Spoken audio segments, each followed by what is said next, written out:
Welcome back to another episode on the Aaron Doughty podcast. In this episode, we're going to be going a little bit deeper on what's going on right now in the world. And I'm going to be completely honest with you here. This episode will not be for everybody because I will be sharing some of my perspectives, which may be a little bit more out there than the usual perspective of how people would look out into the world right now. However, I'm going to share it, and I'm going to share also a little bit of understanding some of what could be dark rituals that are used for many people in the world to be doing different things that actually feed different agendas. So it's not all negative, though. I'm going to show you how to reframe it, too, how we can reframe some of these darker rituals of things that people are doing when it comes to things like wearing masks or social distancing and having to be more secluded, understanding how we can reframe many of these things so that we don't add to the collective energy of what maybe the intention really is. Because when you look out into the world and you look out at what's happening, it is very obvious. Well, I guess it depends on how open your third eye is. But just in general, this isn't a woke contest or I'm more significant because I'm more spiritual type thing. But just in general, if you look out into the world, I think a lot of people that are very in tune with these kind of things can tell that some things are being exaggerated, that it's not as bad as it seems, but I think there's a larger perspective, a larger mission that's going on in the world, and that's one of the reasons all of these things are happening. Now, when I say these things, I'm talking about, I talked months ago about, like, for example, there's just things aren't adding up. If you've seen some of those episodes, I've talked about it. Things aren't adding up. When you talk about, for example, the riots that happened months and months ago, there were people at the riots that were saying that there were bricks that were planted there, that there were cop cars brought in with BLM already written on it, and they were planted and put there. There are people that are claiming that they were paid like $500 a day to go out and instigate. There are undercover cops or I don't know if it's cops, but undercover people that were doing and kind of instigating certain things. There's videos online of some of this, and it was just really pointing to, I wonder if there's some other thing going on. I wonder if maybe this is provoked. Maybe this is kind of like something to distract us or to get us angry, and which also keeps us more separate. So a lot of what's happening right now, I think, in the world is these different things are happening, and it's waking people up. And it's making them look at the world in a different way. I know so many people. I mean, even like, for example, this person I was talking to that lives in South Africa, no matter what part of the world you're in, so many people are questioning the media. So many people are questioning their governments. They're questioning what's going on right now. I was at a Tony Robbins 5-day conference for a business thing that my buddy Victor and I did. I went back to Vegas, so I had good Wi-Fi, and I was there for like 2 or 3 weeks. No, probably about 2 weeks. And while I was there, I did that 5-day seminar thing. And one of the things that Tony says is Tony was like, listen, you know how he talks. He's like, the death rate or whatever the rate was for this thing that's happening, this illness in the world is 0.12%. And that based on this 0.12%, it's less or it's within 0.02% close as the flu. So it's almost like the flu. Imagine that, there's a certain number of people that pass away from the flu every year. And imagine that because of the last, however many years, almost every year, we shutting down everything because of somebody having the flu. The numbers are almost the same. It's very close. Now, the other thing that I've noticed from this illness that's happening in the world is there are people that actually my family knows, just random people that went down to and get tested to see if they have this illness. And what happened is they get the tests. They don't actually fill out the test. They get it, but they don't actually do anything. They don't send it in. Yet the next day or a couple days later, they get an email that says, oh, you've tested positive. but they never actually took the test. Many of you may know, but if you watch my content, but less than a month ago, my grandpa passed away. He's the esoteric one that I always talk about, who I've learned a lot from. We got close the last 5 or 6 years, as he's very much into the spiritual awakening type stuff, and he very esoteric guy. But he was on dialysis for the last year. He was in the hospital. They tested him 5 or 8 times or something like that. And one of the last tests, it tested positive for the illness. Then he got moved to a different ward, a different part of the hospital, where they would not give him his dialysis. We call him, and the sad thing is that he couldn't see my grandma. He couldn't see any of his family members, even though he knew, they said, you only have a couple days. But when we got on the phone with him, he did say one thing. He said, I do not have this. I do not have that illness. They say I do. I don't have it. The reason he passed away was because he was taken off dialysis. His health was already declining, but because he was supposed to take that 3 times a week, and then because he got moved to this specific part of the hospital, then he couldn't have it. So even in my own life, I've seen people that, hey, this just isn't adding up. There are many other people like these who knows if these tests are that accurate. I think personally, I'm not saying because I create content, a lot of people watch my content. I'm careful with what I say. And I'm not saying that this thing doesn't exist. I'm not saying that at all. But what I am saying is I think it is very exaggerated, and I think the numbers are way off. I think that the goal for the media and some other agenda could be that the numbers look worse than they are, because then it keeps people in fear, it keeps people in anger, it keeps people in looking to authority for certainty. When people are looking to authority for certainty, they're more likely to do whatever they're given, whatever they're told to do. So in many ways, I think a lot of what's happening in the world is being exaggerated. Not that it doesn't exist. There's an exaggeration is just an extreme. It's been completely to the actual extreme, Where now, Tony was also saying in that conference, he said that there's some countries that didn't close down or didn't do that much at all, and the numbers are almost the exact same. I can't remember if it was Sweden or Thailand. I forget. But if they have these tests that just pop off and people aren't even really sending in the results, which also brings up something else. It's going to be very interesting to see what happens with this election. I'm not a political person. I'm not somebody that, that's not my focus. But I will say, with so many people at home,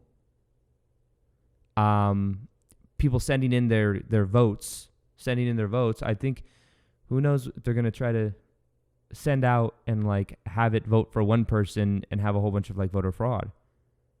That's interesting.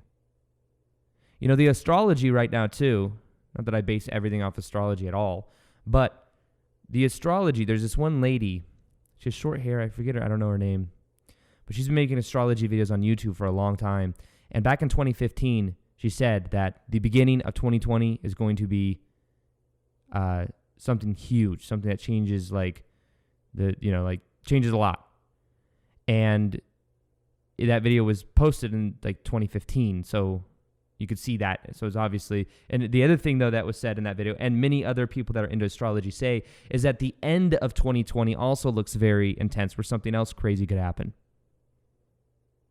So it's interesting. I don't think it has to be bad. I think it could be around the election. I think that with the election, my feeling is that when it comes to the election, there could be some curveballs that happen, huge curveballs, not just, these two people go against each other and this person wins, this person loses. I think that it could be a couple month process of figuring out if there, or another possibility is maybe there's some third option, not third candidate, but with the election, maybe there's just something that happens that sends it a curveball, or maybe we just don't have, I don't know, not that we're not going to have another president. I don't know.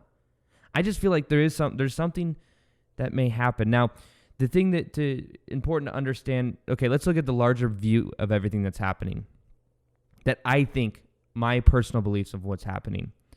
I believe that there are a certain number of people, some people call them the elite, that have had the power for a long time, or at least they've believed that they have, and what they do is they keep people in the dark, and then what happens is they're able to covertly have different agendas and different things happening that keeps the perspective and the narrative going.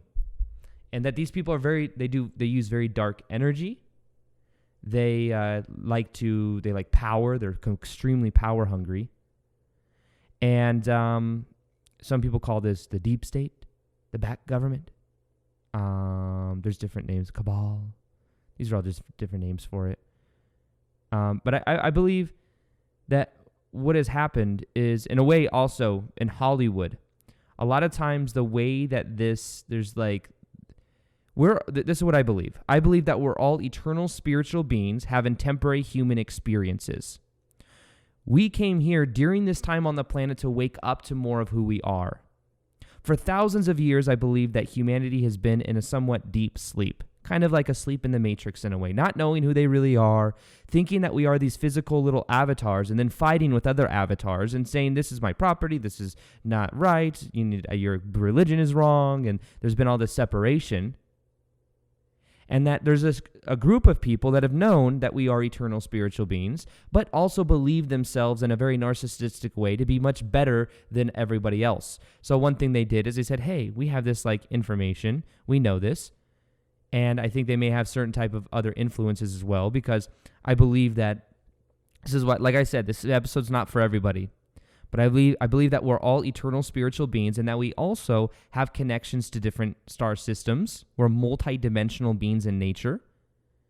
And because of that, there are some people on the planet that may have connections or may open themselves up to be influenced by what we could call negative agenda beings.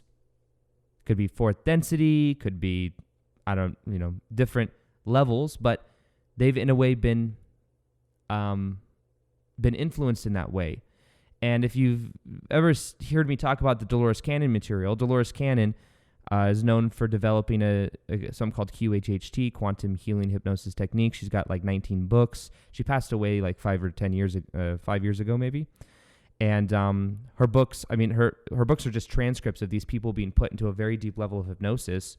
And what comes through are all these powerful messages about us, people being connected to their higher self, their subconscious. But you can ask questions like, why did I incarnate at this time? What was my purpose in life? Or what is my purpose in life? What did this mean? Why did this happen when I was younger? All these different things. And there's a lot of times there's this really powerful information that comes through. And what happened is there's QHHT instructors, and all over the world, there have been people that have, thousands of people that have been under this QHHT hypnosis and had sessions.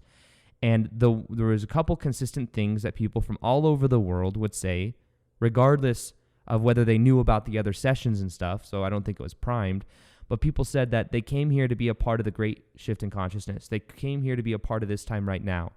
That never before in history have this many people had the opportunity to wake up at the same time and to go through this shift in consciousness like this.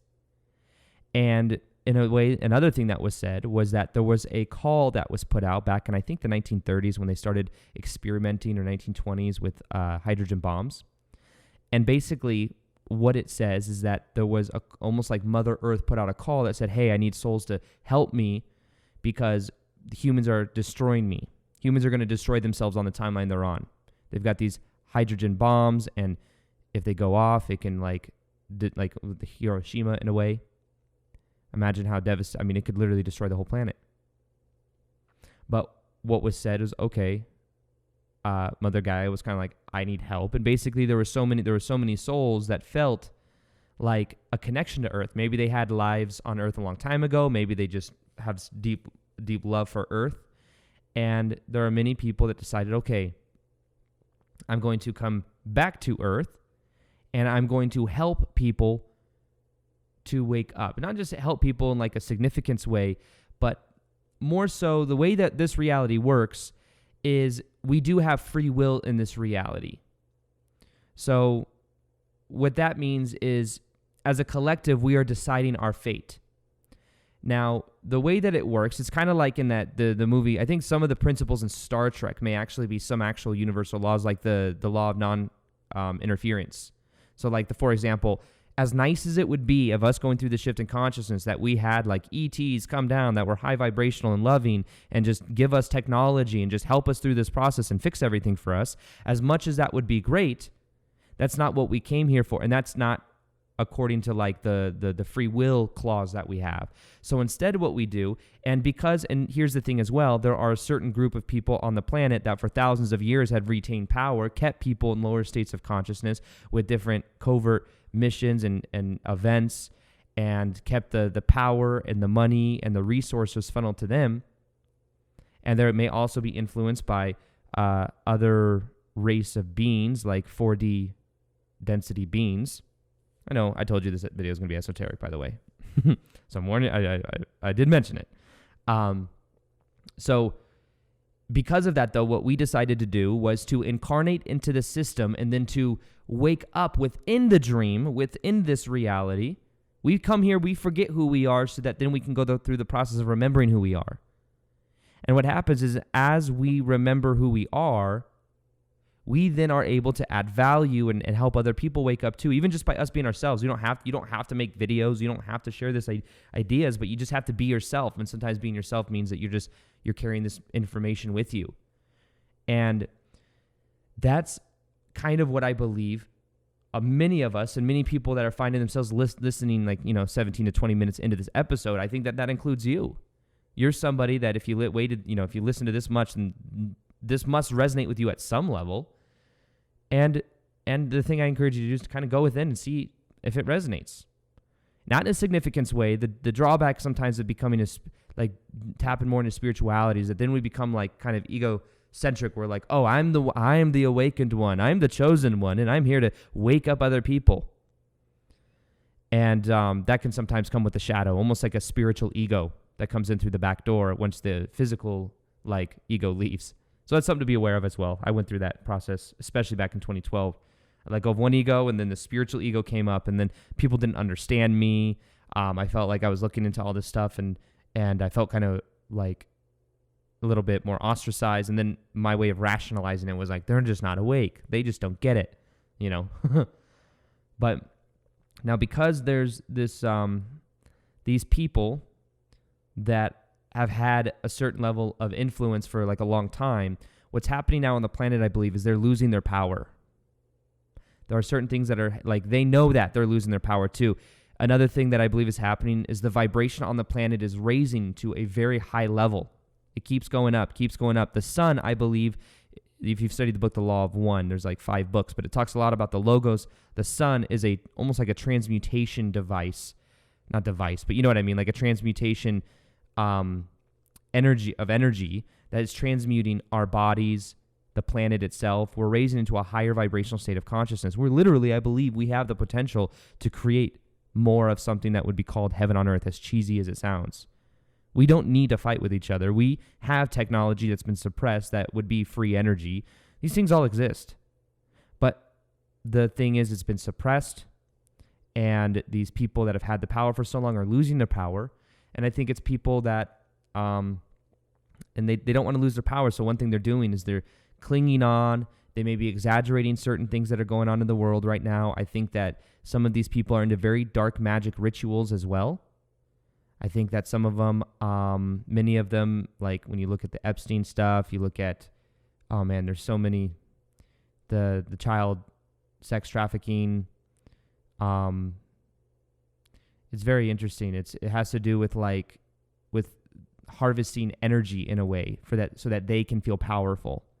And there's very dark things that are connected to that. And it's so dark that I actually don't really study it as much as I used to look into it a little bit more. But then I realized that it was something that was kind of lowering my vibe to always focus on.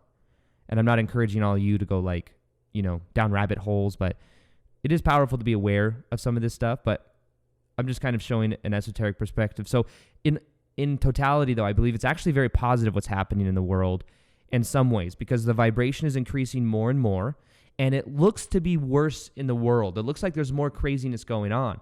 But the craziness has always really been going on. It's just been going on behind the scenes, and we haven't been aware of it. It was the collective shadow. So some of this stuff just was under the surface. Child sex trafficking was under the surface. Now people are becoming aware of it. The way the media used to be under the surface. People used to really actually believe what the media said. Most people don't now. If you almost any media outlet that posts something on YouTube, the like ratio is like 20%. Like people are just they don't resonate with the news anymore. They don't believe it. They're able to see how much just isn't lining up with what actually may be happening. So with everything that's happening, I believe that there's a light that is infusing the planet, that is transmuting all of us. It's causing many of us to go within our own shadow, to heal our own shadow. This whole year for me has been me healing my shadow. It's been me going inwards, looking at my masculine, feminine polarity. It's been me going inwards and healing from the pain of the past, little remnants that come up from it. And as I do that for myself, I believe that we're doing it individually and collectively at the same time. So a lot of the healing of healing the past and just the shadow work in general, it's like the collective shadow is coming up right now. Making us more aware of how we're treating the planet, making us more aware of how we relate to other people.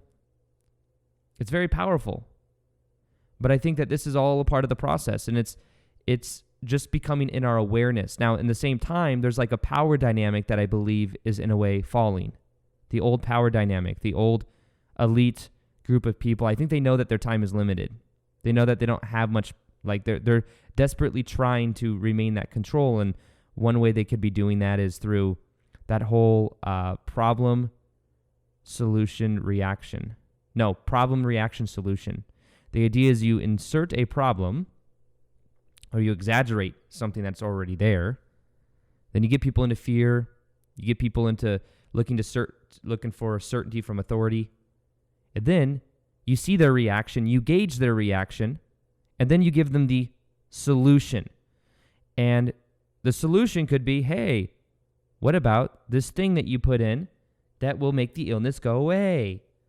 What about that? And who knows what's actually in it? And there's, I'm just pointing out what some people have said, and kind of like what the vibe that I get from a lot of it is just, it's not necessarily good. It doesn't feel like good intentions for a lot of it, but that seems to be a way that it's worked. But there's so much light being brought onto the planet. So many people are waking up. This is causing so many people to wake up too. There was a show. I was sitting on the couch yesterday with my buddy Drew, and he showed me this show. There was this it was like an Instagram IGTV episode of this little snippet of this show that's actually on Netflix, and it's this cartoon show.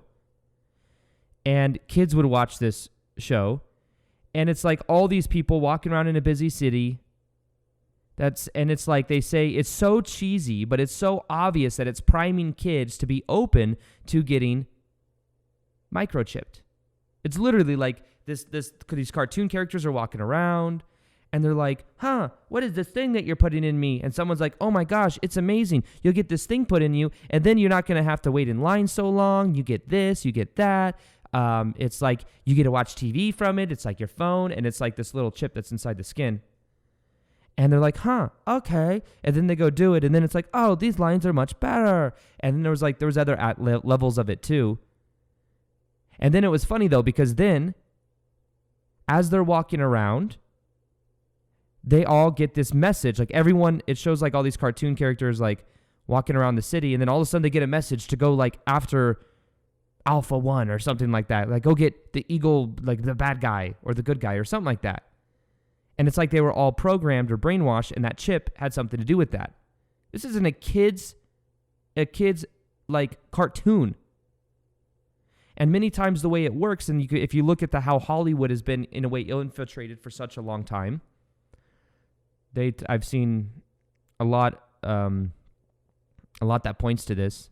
Back in the day, the CIA also made the term conspiracy theory. They coined it, and they gave it such a negative connotation that people would be afraid to question the government. And one other thing they did is they infiltrated the Hollywood so that they could then embed messages, prime the subconscious of people. Because when you have millions and millions of people look at a movie, I believe it primes the subconscious. And that's one way that kids thing is maybe priming kids' subconscious to be open to some type of chip put into their skin so that it could make lines easier. And they could buy stuff with it, and could watch TV with it, and like hologram. It's like crazy. But I believe that in this reality, the way that it works, part of it works, is we do have free will here. But one thing they do is they put a lot of the things that they want to do, they meaning like the elite, they put it into plain sight so that people can see it, because then it's like almost we welcome it into our reality vibrationally. We allow it.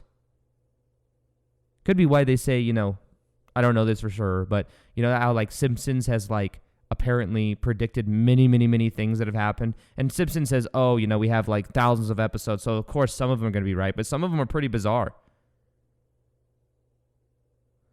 Like, how would you have known that 10 years ago? Who knows? Maybe it is coincidence, but there are some things that have been said that have actually happened. And if you were to look at like the movie Contagion, that's like one of the most popular movies on Apple TV, I noticed, when this stuff was going down back in like March. It's very interesting. If you look at it's just all very interesting. I believe that they put it in plain sight, and that what they do is they prime people for it, and in a way then it's like we allow it in.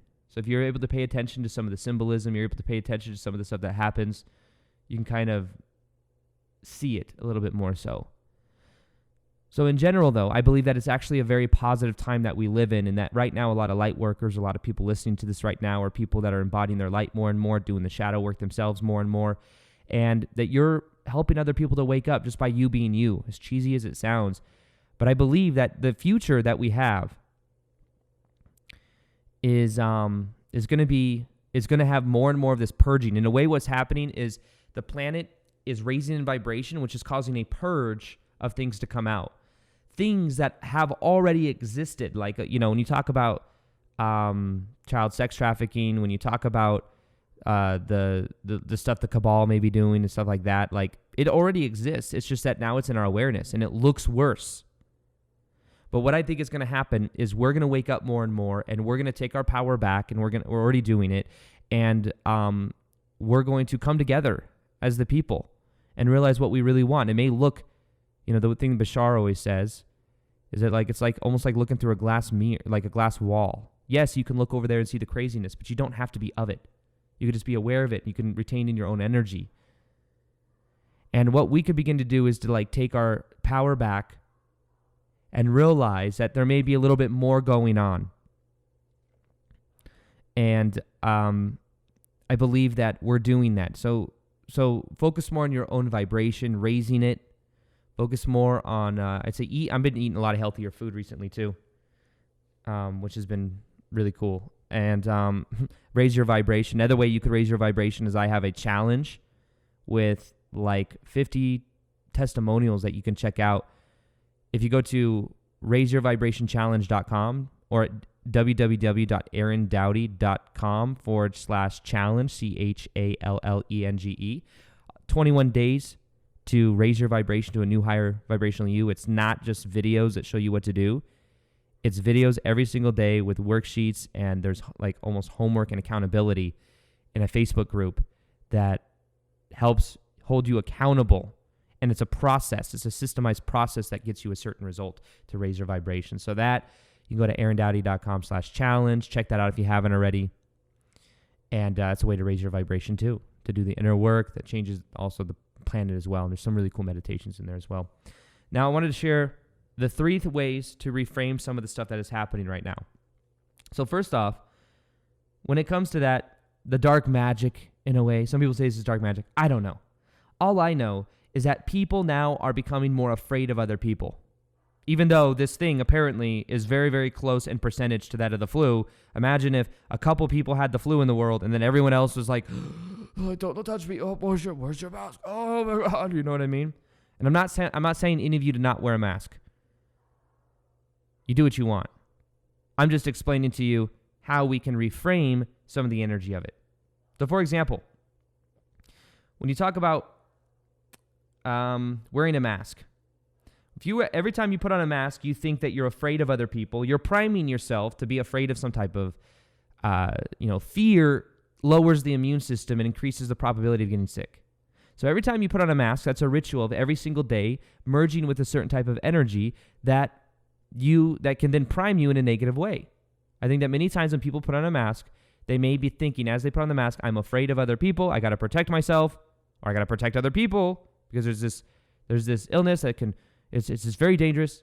And that negative energy every single time somebody puts it on and they think of that has a very negative effect in their energetic field. And then also in when they're walking around in public, that energy field is connecting to other people and doing that too. One way you could reframe it, this is how I'm reframing it. Because there's some places you go where you are required to wear a mask. If I'm here hiking in Sedona, I don't have to wear one. At the gym, I have to wear one walking from like one station to another. But in general, I believe that when I put it on, this is kind of what I do. If I have to put it on, what I do is so when you put on a mask, think of it like it's covering your mouth, which normally is a negative connotation. It's like, I need to be silenced or something like that. When you put it on, though, you can also think of more like noble silence. I talk a lot anyway, so like sometimes like put it on for me could be like a sign for me just to become more present to the moment, to go more inwards, give that a positive meaning. That could be given both a positive meaning and a negative meaning. But one thing that you could do is you could take it as almost like a noble silence. Like imagine you were getting ready to go into like a sacred ceremony, like ayahuasca or something. And before you go in, you just had there's sometimes this noble silence. And that noble silence can be a positive thing. So as you're putting it on, you could think of that noble silence. Doesn't always have to be negative. It's disempowering if we're like, we have to put this over. It means they want us to be quiet and not talk to each other and to be afraid of each other. Well, think of it as like silence before being initiated. We're being initiated into a new state of consciousness. We're being initiated into a higher vibration. And these masks can be our initiation process of us moving into that. And us just having that noble silence before the ceremony. Washing hands. Sometimes when people wash hands, they may be like afraid. Oh, when I'm washing my hands, I'm afraid of this thing that's happening in the world, this illness that's going on. I need to wash my hands. Instead, wash your hands as like a purification ritual. Think of something you're grateful for as you wash your hands. You then are reframing the energy. You're still doing the thing that you think you're supposed to do, but you're doing it in a more gratitude way. Feel grateful for what's in your life as the water touches your hand. Become very present. There's meditations where you literally just feel the water touching your hands and you become more present to the moment. When it comes to social distancing, 6 feet, or going into isolation, you can reinterpret that as going inward, doing your own shadow work, taking time for yourself. It can be given a positive, and for many introverts, I think it is a positive thing. I definitely miss going out. There's so much I miss, but I can see how it can be good for especially extroverts to go more within and to go inwards and do the inner work. But it could be like a meditation type thing where you're becoming very present to the moment and doing your own inner work. So those are 3 ways that I'm reframing everything that's going on right now in the world. And when you have to do these things, just be aware, recently as well, this might be really far out there. I'm not sure. But that whole Blackout Tuesday thing that caught on like a huge storm of people that were doing the Blackout Tuesday, saying like we're going to silence ourselves if we're like, different races and stuff. And the only thing that I'm saying, I don't know what that was exactly. Maybe it was just what they said it was, which is actually, they say that it was this well-intended thing. But I know enough about kind of the way certain things and certain campaigns happen with what's happened in the past. And when you think of Blackout Tuesday, blackout, it's almost like people may have been vibrationally saying yes to some type of blackout or something. I know it sounds out there. I'm not saying I know 100% fact that this is what it was. But all I'm saying is to have your your mind open and just be aware of some things that happen that we normally, because anytime I've reacted to the things that happen, when the things happened with the protest, I was very much in reaction, and I caught myself. And I realized that, hey, maybe, yes, this is something we need to collectively deal with, but maybe, once again, maybe the way it looks is being exaggerated. If there are people being paid to exaggerate things, or instigating things, if there are bricks being planted and cops cars being planted, then maybe it's not exactly what we're being shown. So in a way, just be aware. When you look at what's going on in the world right now, it's like this, it's within a couple points of that of the flu. But yet it looks like if you were to just wake up out of 6 months being in a coma, you would think that people are just dropping dead or something. So it's very interesting, but the thing I encourage you to do is to question it, but understand now is a powerful time of purging on the planet. We're letting go of vibration that no longer serves. Do your own shadow work. I have episodes on shadow work. I have some other episodes on hidden agendas and stuff like that I explain. I know this is stuff that's a little bit more out there. I think in general, though, it's very positive. I think we're setting ourselves up to let go of a lot of this negative energy. We're purging it out so that maybe by the year 2025 to 2033, we can have some type of contact or something like that. How cool would that be? I know that's out there, but I believe that we're not going to be ready when we talk about contact to other ET races, because yes, I do believe other ET races for sure exist. It'd be so ignorant to think that they didn't. But I believe that they're also different parallel versions of us. It's like us from a different timeline coming to meet ourselves, because we're such vast beings. We do not just have one life on Earth. We and our oversoul are connected to many different lives on many different planets and many different star systems. The universe is so grand that do you think that you've only ever had a couple lives on Earth? You're an eternal spiritual being. You've had life in many different planets before, in many different star systems. And right now on the planet, we're merging these together. And I think that a lot of these ET beings that we could eventually have contact with, which, by the way, I think many of them are of love and light. They're of a higher vibration. They're just waiting for our cue for us to do the work so that we're ready to then meet them. That's why they can't interfere. But the way that we decided we were going to come in and help this reality is we were going to incarnate from the inside out, because as ETs, we're not just allowed to have, they're not able just to come here and fix everything. So we said, okay, I'll forget who I am to remember who I am, and we would do this work from the inside out. And that's what we're doing. So it's super powerful. Like I said, if you want to do that 21-day Raise Your Vibration Challenge, go to aarondoughty.com/challenge. I look forward to seeing you there if you haven't done it already. And other than that, I'll talk to you guys on the next episode. Peace, much love, and namaste.